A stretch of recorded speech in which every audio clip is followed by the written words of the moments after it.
Welcome to the Fall Masters graduation ceremony for the College of Sciences. Please rise for the student and faculty processional.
Good morning, esteemed faculty, honored guests, proud families, and most importantly, the graduates of the class of 2024.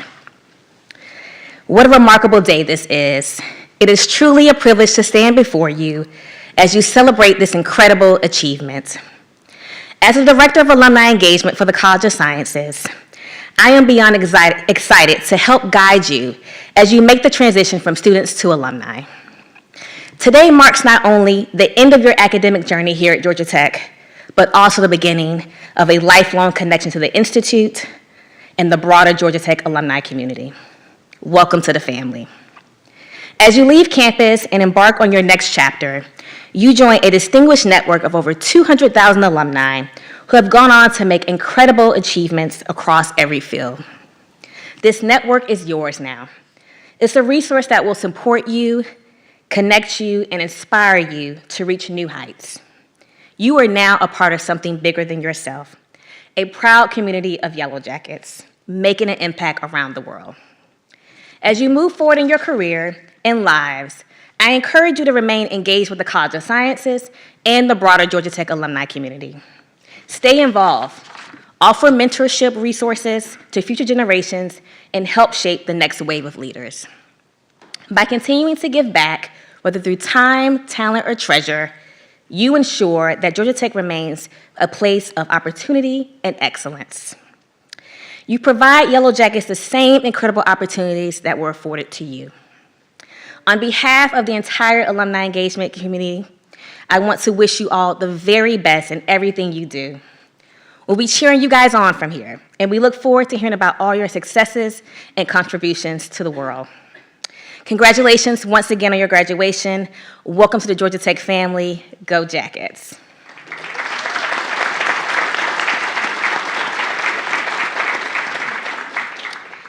I would now like to invite the Dean for the College of Sciences, Susan Lozier, to the podium for our next address.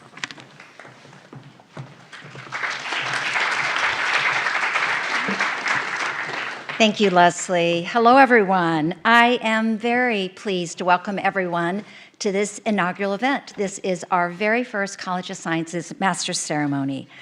So for those of you who are out there in the windy and cool conditions this morning in Bobby Dodd Stadium, I hope you are happy to be a little warmer inside here for this portion of the ceremony. What's also really wonderful about this ceremony is that it gives us a chance to acknowledge our graduates individually so that we can give you the recognition you deserve. Graduates, congratulations on your achievement. Though you come from diverse disciplines, programs, and schools, you all share a common bond, a commitment to exploration and scientific inquiry with the ultimate goal of improving the world around you. Whether you're stepping into the workforce or continuing your education, I have no doubt that the skills, insights, and passion that you've cultivated here at Georgia Tech will enable you to make a lasting, positive impact wherever you go. But graduates, you did not come to this moment alone. You are able to bask in the joy of your accomplishment today because of the support and encouragement that you received along the way.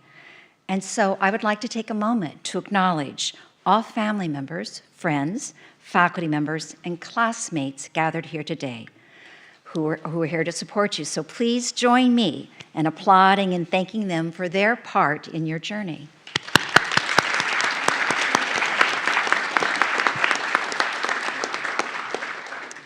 Next, I'd like to introduce those joining me here on the stage who will play a role in this special ceremony. Please hold your applause until I have introduced everyone. On the far side, we have Jennifer Glass, Associate Professor and Program Director of the Environmental Science Undergraduate Program. Sticky pages. Francesca Storici, Professor and Associate Chair for Graduate Studies in the School of Biological Sciences. You can stand up. And King Jordan, Professor in the School of Biological Sciences. And then on to my immediate right, we have Stefan France, Professor and Associate Chair for Graduate Studies in the School of Chemistry and Biochemistry. David Collard, Senior Associate Dean for the College of Sciences and Professor in the School of Chemistry and Biochemistry. Lisa Redding, Academic Program Manager for the Bioinformatics Graduate Program. Leslie Roberts, whom you just met. Leslie is the Director of Alumni Engagement for the College of Sciences. She's the one who opened our ceremony this morning, and she's the one that's put a reminder in here that said, look for notices, upcoming notices to keep you informed about all the alumni engagement events that she's been hosting. So it is now my great pleasure to introduce Christine Lasik. Our very first commencement speaker is also our very first graduate of the BS/MS program in bioinformatics. A double jacket, Christine graduated summa cum laude with an accelerated degree in biology in 2019, followed that year with her master's in bioinformatics. She currently works as an informatics health scientist for the Center for Disease Control and Prevention. She began a fellowship there at a very vital time in history and in the history of public health, or actually just history in general, because it was in the midst of the COVID-19 pandemic. Interesting fun fact, Christine actually wrote about wanting to work at the CDC in one of her Georgia Tech application essays. So that just proves that Georgia Tech helps dreams come true. So please join me in welcoming Christine Lasik.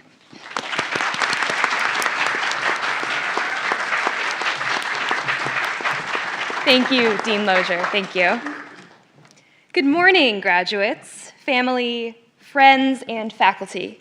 My name is Christine Lasik, and I have had the pleasure of graduating twice from Georgia Tech. This is, however, my first time in master's regalia, as my own MS ceremony was virtual in the spring of 2020 due to the onset of the COVID pandemic. I cannot properly convey how much it means to me to be here today with you. I am honored to celebrate you. I am honored to speak at this special inaugural ceremony. And I am beyond honored to have been asked to share some career advice with you. Graduating in the throes of COVID meant I was thrown headfirst into the deep end of the public health pool. My advice to you today is what I have learned, sometimes the hard way, as I tried not to drown while navigating my first job during an historic pandemic. Today, I am a bioinformatics scientist at the Centers for Disease Control and Prevention, where I have served on 2 emergency responses. I have traveled all around the world supporting public health informatics globally, and I use the technical skills and scientific theories I learned here at Tech nearly every single day. I am very, very proud of my Georgia Tech degrees. Go Jackets! I hope you are all also incredibly proud of what you have learned here at Tech. I hope you take a moment to bask in your accomplishments and relish in the pride of achieving an advanced degree from a top university. I hope you really feel the joy and perhaps a little bit of relief that today brings. You did it! Okay, I'm finished basking, because it's now your turn to dive into an exciting future. Even though you are graduating and finished with your study, your learning is not finished. As you look forward to your next saga, private sector, public sector, or continuing in academia, the first facet to career progression I would like to discuss is lifelong learning. You have learned so much from your graduate degree, as did I, but there is so much more technical depth and interdisciplinary breadth that you will learn in the next few years. The pool is deep and it is very wide. You will maybe need to learn new company-specific database schema, new programming languages, maybe pivoting from billion-based human genomics to the teeny tiny genomes of viruses. But if you are driven, competent, and dedicated, you will be able to learn any new technology that comes your way. And new technology will come your way. I advise you all to approach novel techniques and innovation with curiosity and just a touch of skepticism. In the time of generative AI and large language models, please be intentional with your application of these tools. ChatGPT did not write my speech today.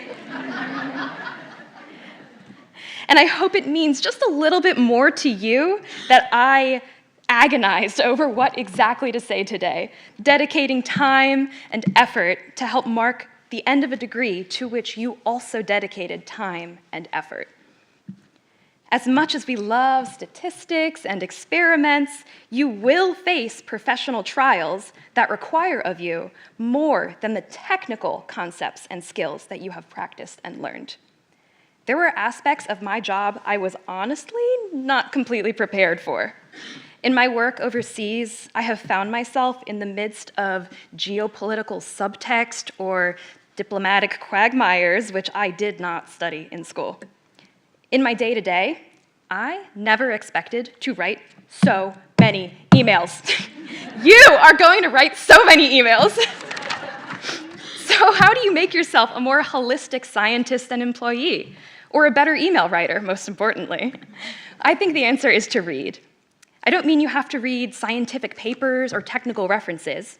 Read fiction, read memoirs, read romantasy or horror or whatever is #trending on #BookTok right now. I don't care what you read, but I urge you all to read. I have made a concerted effort to be a more voracious reader since leaving school, and I could see my own vocabulary, conciseness, conscientiousness, and most importantly, my email writing skills growing significantly.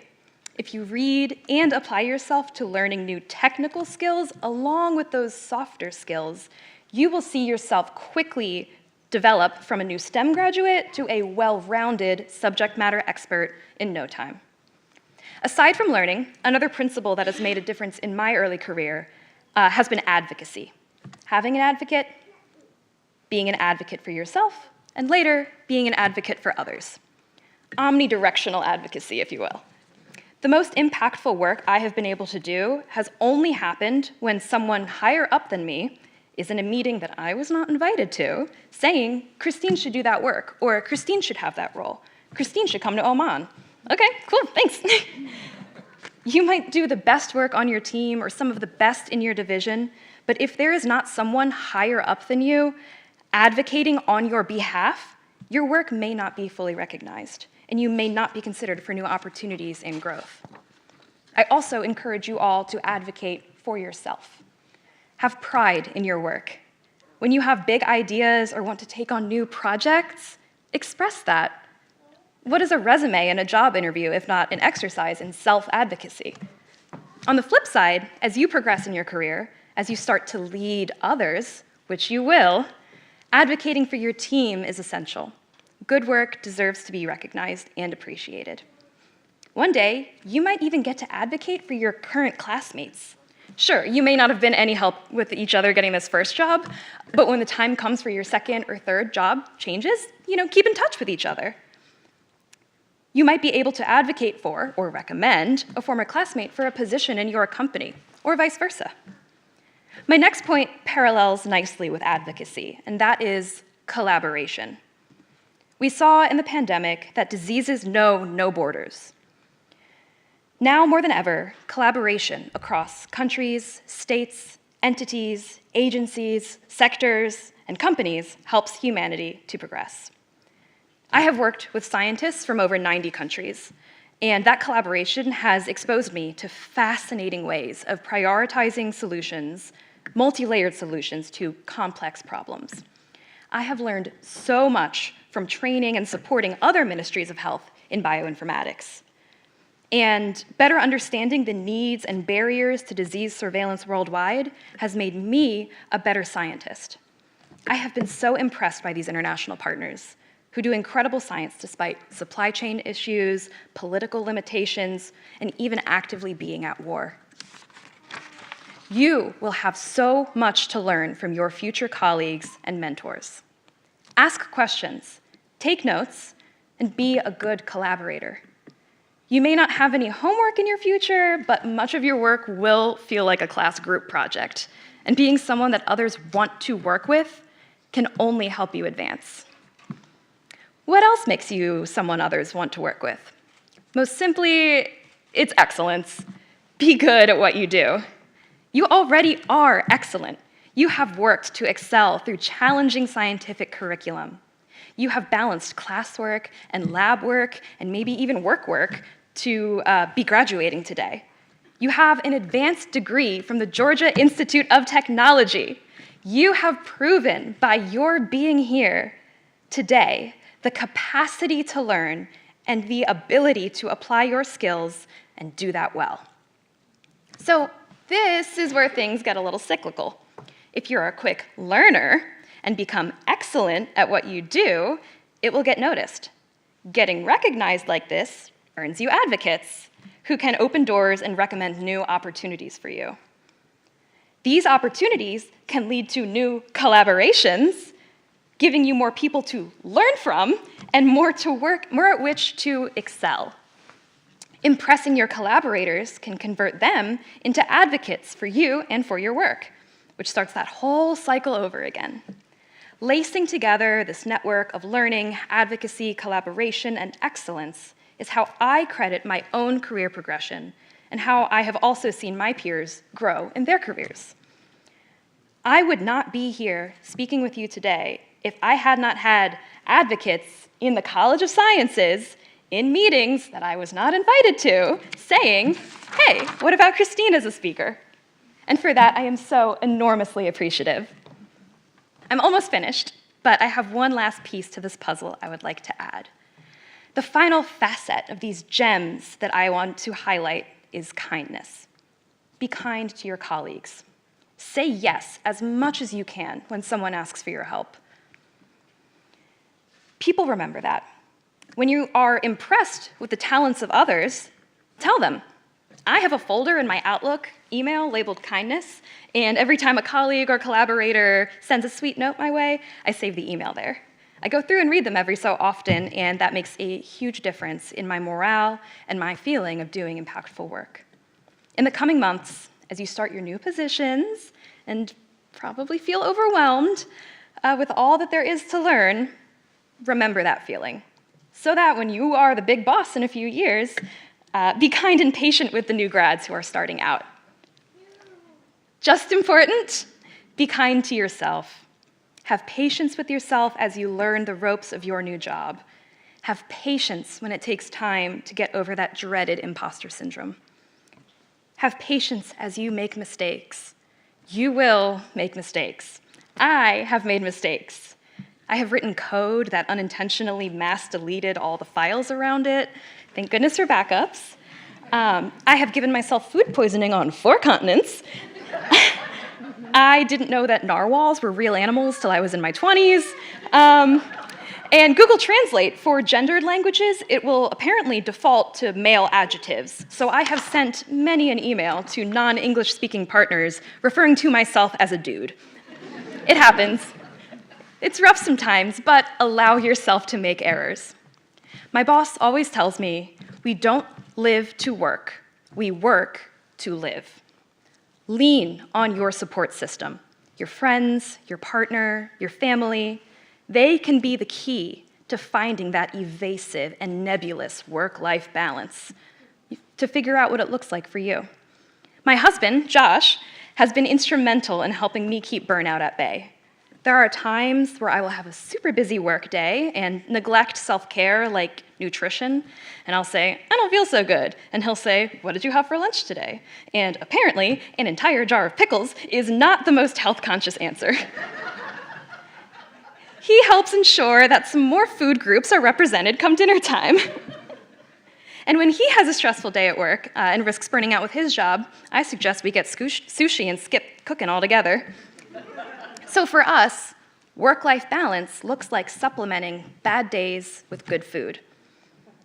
I told him I was a little nervous to come talk today, and he said, well, if it makes you feel any better, I don't remember what my commencement speaker said. I'm like, yeah, that's a really good point. I don't either. So even though you may not remember what I have said today, I hope that some of what I have said today rings true for you in all of the coming years that you will have as young professionals. I hope you continue to learn and continue to build a network of advocates and collaborators. I hope you excel at whatever you do, and I hope you can practice kindness in all ways. Practice kindness today and express your thanks and appreciation for everyone who has had a hand in your education and your excellence. Your friends, family, partners, teachers, parents, or mentors, they have all advocated on your behalf already. For many of us, our parents were our first advocates, and they will always be there to support us. Mine drove 7 hours to be here today as well. I encourage you to share your pride with your team of cheerleaders who may also be watching you graduate today or supporting you from oceans away. Finally, today, practice kindness toward yourself by celebrating.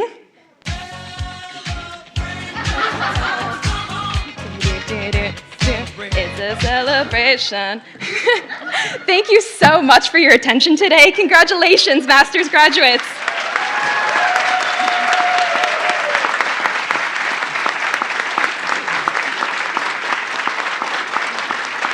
Thank you. Thank you. I had written there pause for applause question mark, so thanks for doing that.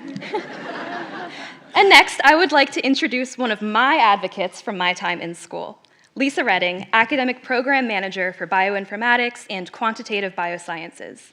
Lisa helped me tremendously as I navigated how to be admitted to the program in the midst of my funky accelerated bachelor's, how to make sure all of my credits counted, and she even helped me secure my graduate research assistantship eligibility.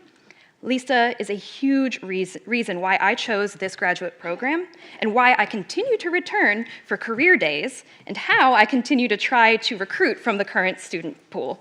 Lisa is someone who is simply excellent at what she does. Lisa?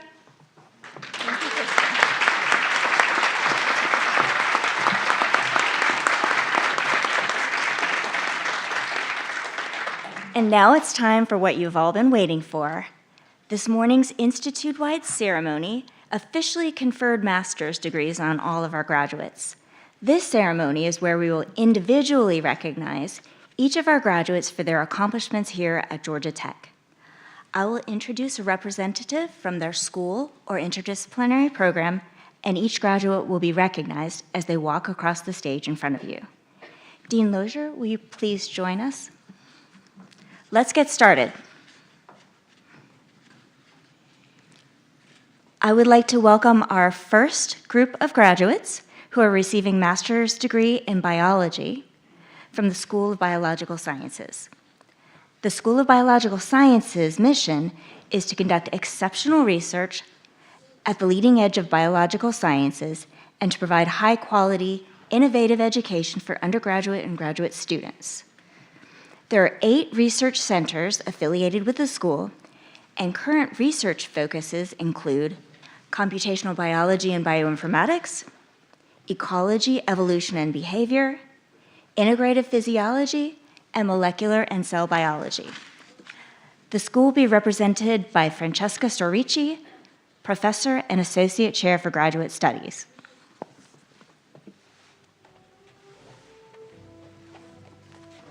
Benton Roderick Jaco.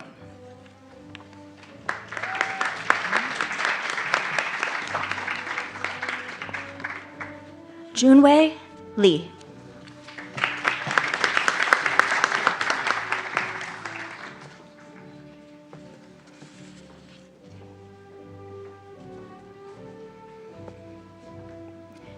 Sydney Marcus McLean.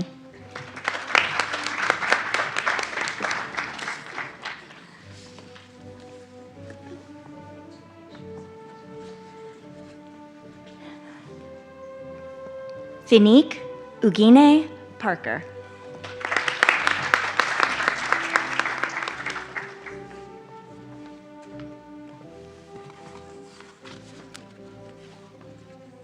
Sananda Krishnan Surendran.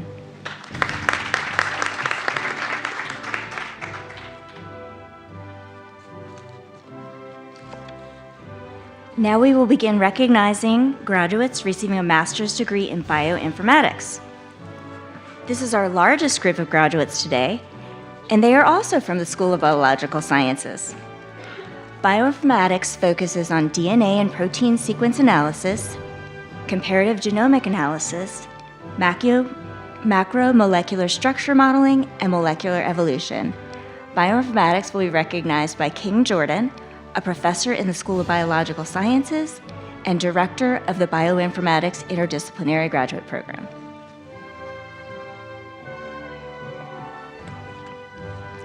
Palak Chaudhry.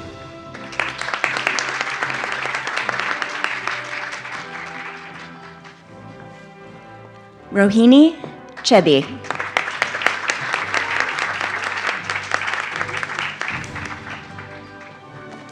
Caleb Joshua Connors.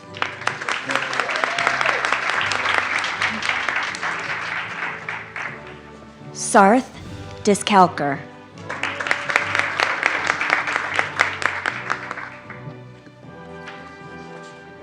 Lauren Elizabeth Fogel.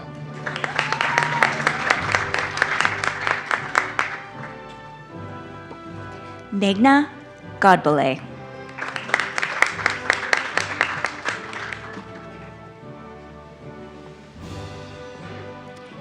Benjamin Kwabena Jima Asamoah.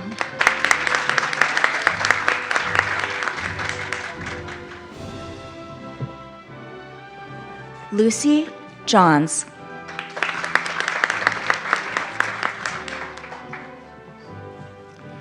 Vidya Kewale.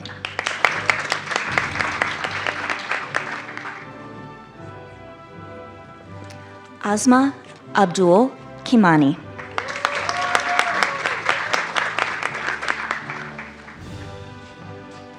Ayushi Lal.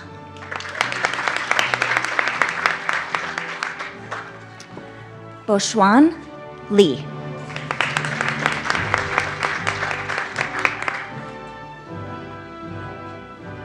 Madison Faith Lucas.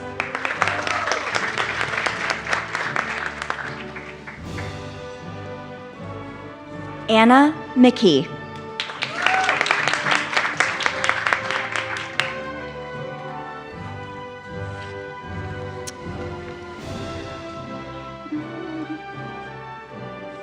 Okay. Oninya Enkiruka Chuka.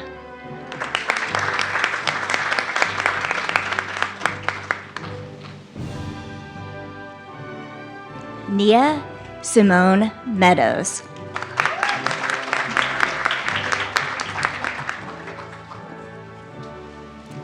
Anok Jansi Mohan.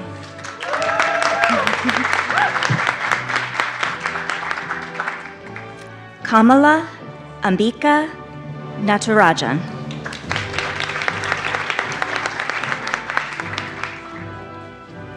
Yusaku Nita.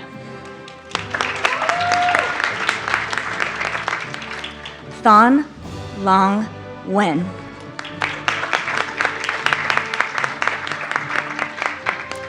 Rishikesh Nitin Patil.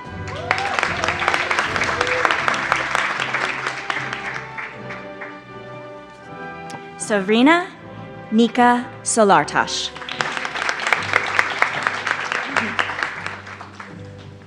Mark Silverman.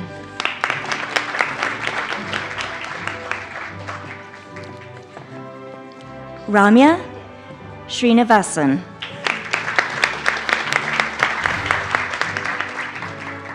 Lin Jun Su.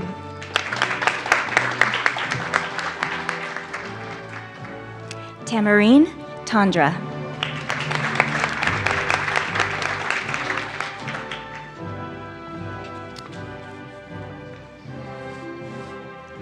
Harshini Vamadi.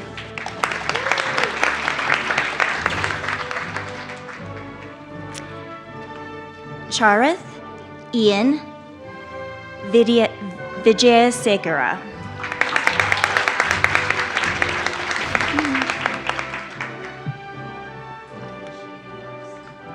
Jinyu Yu. Now we will begin recognizing graduates receiving a master's degree in chemistry. The School of Chemistry and Biochemistry has 30 research groups with approximately 170 graduate students. Ranked in the top 20 nationwide, the school's mission is to provide world-class education and research in the chemical and biochemical sciences, with emphasis on interfaces, with questions and applications in biology, materials, energy and sustainability, healthcare, and engineering. The School of Chemistry and Biochemistry will be represented by Stéphane France, Professor and Associate Chair for Graduate Studies.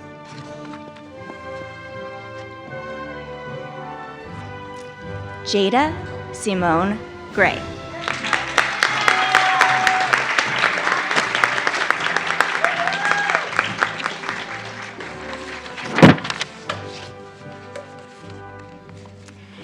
Now we will begin recognizing graduates receiving a master's degree in Earth and Atmospheric Sciences.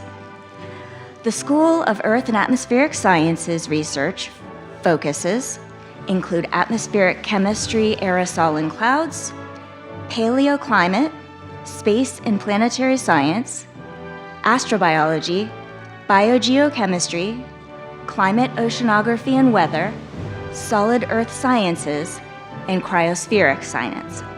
The School of Earth and Atmospheric Sciences will be represented by Jennifer Glass, Professor and Program Director of the Environmental Science Undergraduate Program.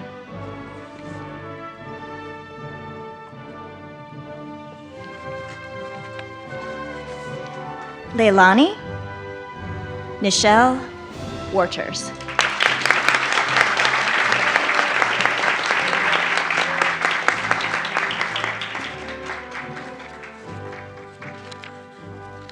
Congratulations again to our Fall 2024 College of Sciences Master's graduates.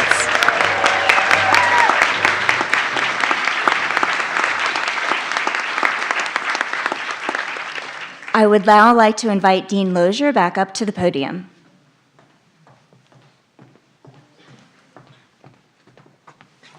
Thank you, Lisa. Before I give the concluding remarks, I just want to say to Christine, I will absolutely remember your speech because I will remember, the one thing I remember is that she had a jar of pickles for lunch one day. Multiple days, she tells me. Okay. But also, I think I will carry with me your message about practicing kindness. I thought that was really lovely.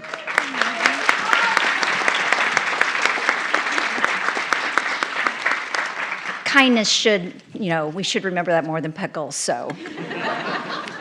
Okay, as we conclude today's ceremony, I want to once again congratulate our graduates. Let's give them a round of applause.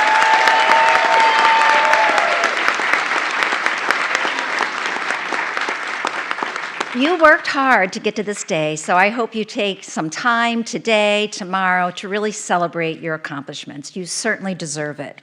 And so to everyone who attended here, parents, friends, loved ones, and I want to thank all the wonderful volunteers who made today possible. Thank you all.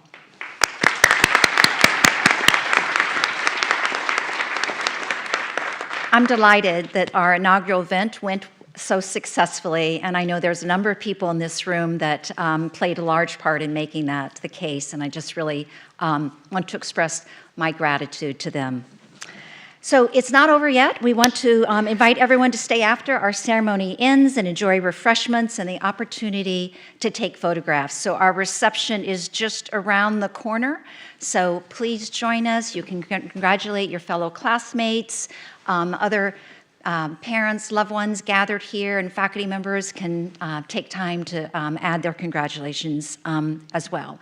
So thank you, and go Jackets.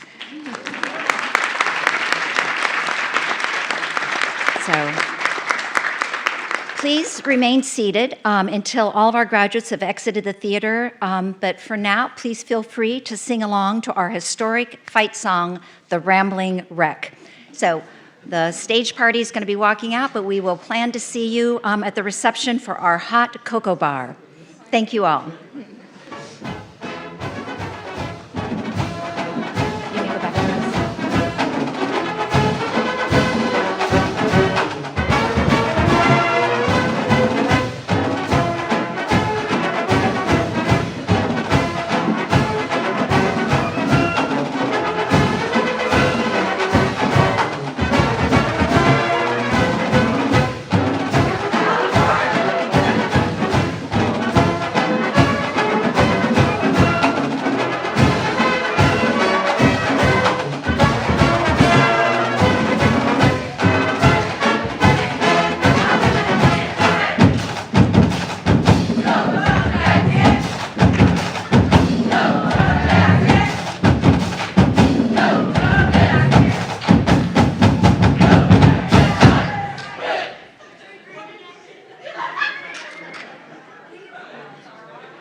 Yeah, I don't think they're in